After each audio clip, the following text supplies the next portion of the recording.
Ojwang jamabe. Oye mzee Omari Nash.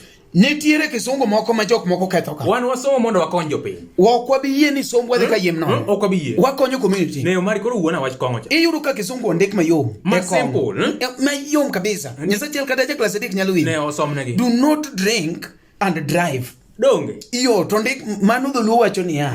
Kik imethi tiriembo. Tim nang'o? Ng'ato loke niya. Ni ati kisemer kikiriembe. Mano be kisungu. Ne lokne gino pe. Kisungu mar kisemer kikiriembe wacho ni do not drive while drunk. While drunk?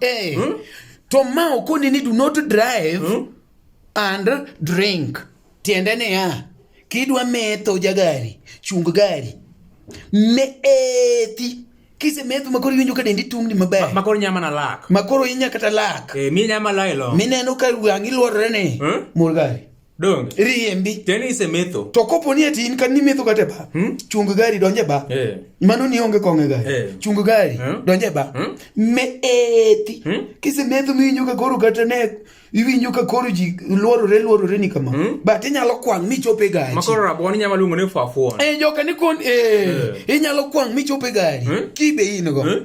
Kwang yaw dhodo no. Nyon race. Riembi. Nyon race. Kendo mondo mi jogo ng'eni in smart. Riembe e high speed. Ne Omari gini. To jok moko maloka ni ati ni do not drink well ni kik riembe ke mer. Chieth guok.